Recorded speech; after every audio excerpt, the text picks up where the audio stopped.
அஸ்ஸலாமு அலைக்கும். இன்றைக்கி ஒரு டேஸ்டான ஈஸியான எக் பிரியாணி ரெசிபி எப்படி செய்கிறதுன்னு சொல்லி பார்க்கலாமா?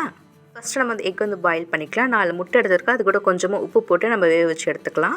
நெக்ஸ்ட் ரைஸ் ஊற வச்சுக்கலாம். ஒரு கிளாஸ் அளவுக்கு ரைஸ் எடுத்திருக்கேன். வீட்டில் ரெகுலராக குக் பண்ணுவோம் இல்லையா, அந்த ரைஸ் தான் எடுத்திருக்கேன். நீங்கள் வேணும்னா பாஸ்மதி ரைஸ் கூட நீங்கள் எடுத்துக்கலாம். இன்றைக்கி நான் செய்கிற குவான்டிட்டி பார்த்தீங்கன்னா 2 பேர்கிட்ட சாப்பிட்லாம்.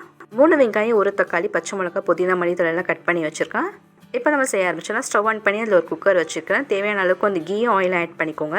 பட்டை, ஏலக்காய், கிராம்புலாம் பார்த்தீங்கன்னா 2 நான் எடுத்துருக்கேன். இப்போ கட் பண்ணி வச்சுருக்க வெங்காயம் ஆட் பண்ணிக்கலாம். அது கூட 1 டீஸ்பூன் அளவுக்கு சால்ட் ஆட் பண்ணி நல்லா வதக்கி எடுத்துக்கலாம். வதங்கினதுக்கப்புறமா 1.5 டீஸ்பூன் அளவுக்கு ஜிஞ்சர் கார்லிக் பேஸ்ட் ஆட் பண்ணிக்கலாம். இதோடைய பச்சை வாசனை போகிற வரைக்கும் நல்லா மிக்ஸ் பண்ணிக்கலாம். கட் பண்ணி வச்சுருக்க தக்காளி, பச்சை மிளகா, புதினா, மல்லித்தழை எல்லாம் ஆட் பண்ணி இதை நல்லா மிக்ஸ் பண்ணி விட்டுக்கலாம். தக்காளி நல்லா வதங்கணும். ஸ்பைசஸ் பார்த்தீங்கன்னா 1/2 டீஸ்பூன் அளவுக்கு மஞ்சத்தூள், 1 டீஸ்பூன் அளவுக்கு மிளகாய் தூள், 1/4 teaspoon garam masala, chicken masala 1 teaspoon add பண்ணிக்கலாம். கொஞ்சமாக தயிர் ஆட் பண்ணி நல்லா மிக்ஸ் பண்ணி விட்டுக்கலாம்.